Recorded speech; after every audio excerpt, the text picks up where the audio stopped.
My name is Dan Glenn, and I work for an organization called My Sister's House. We are the domestic violence agency for this Tri-County area. My ex-wife is from Beaufort, so just south of here. And so in 2014, we moved out here to be closer to family. Over the next few years, marriage broke down and we separated in April of 2022. My hope had always been that we would come to an agreement, go our separate ways.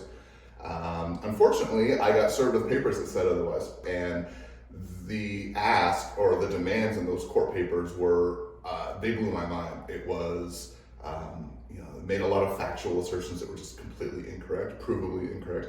Wanted me to pay her lawyer's fees, and she had, gone to a really expensive law firm and wanted me to pay for it, wanted me to shoulder all of the debt. It was just terrible, and as I was reading through it, I just had this overwhelming feeling of, oh my gosh, what am I going to do? Went ahead and agreed to use CLA and felt really comfortable with that decision. It wasn't a cookie cutter thing, it was a very one-on-one. And so I gave her just a trove of documents and financials and for the years. And what she did is she wrote up a rough draft of what our response was going to be to that court filing. And I had this surprise moment when I read that draft for the very first time. I was in my office and I read through it and I became really emotional, and that surprised me. I didn't expect that at all, and it took me a minute to realize why. It was because this was the very first time that anybody had ever advocated for me. For years, I was always the bad guy. I was always the problem, right? And now here was somebody saying, hold on a second, you're not always at fault here. Let's advocate for you. And so just using facts and using the reality of the situation to advocate on my behalf, it was so empowering. It was like, oh my gosh, here's somebody that not only gets me and wants to work with me, but here's somebody who will actually fight for me. And I didn't realize the depth of which I had never experienced that before. And within a day of my now ex's attorneys receiving that response, they dropped the demand for me to pay for their lawyers. They agreed to our request to quickly move into mediation instead of waiting 4 months, which was the original demand. There were 2 or 3 other things that aren't coming to mind right now, but basically what Lisa was able to do was to advocate for me, to not only help me feel empowered in this fight, but to help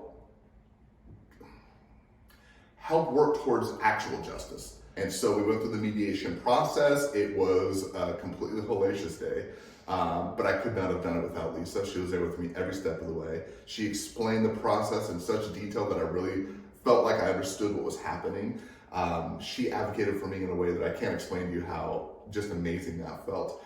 And at the end of it, we got exactly what we wanted, to the exact percentage we thought the breakdown needed to be. I didn't have to pay her attorney's fees, which were exorbitant because she had gone to the big name law firm. It was exactly what I had hoped. And that was a little bit of my concern in the beginning. I work in the nonprofit world. It's not like I could afford a big attorney, right? So her demand that I not only pay for her attorneys, which was completely out of the question, but that I knew I was going to have to get representation to fight back. Mm-hmm. Remember, my hope was that we would just come to an agreement and go our separate ways. And suddenly I was dragged into the court system, and the forces arrayed against me just seemed overwhelming. And it was like, what am I going to do? Who am I going to get on my side? And so the feeling of empowerment that comes when somebody says, I'll be your advocate, was just tremendous. It turned out that not only did I have representation, I had effective representation at a rate I could afford that wasn't going to bury me in more debt. And I didn't feel like you are client number 1,312. It was like, you're Dan, you're facing this unique situation. This is going to be a unique journey, and I want to walk it with you. And I really felt like she knew me not as the Dan that she knew professionally, but as a guy who really needed help going through something really difficult in his personal life. And she just embraced that role and hit the gas. And I was along for the ride. It was an amazing journey. I want more people to experience what I experienced here.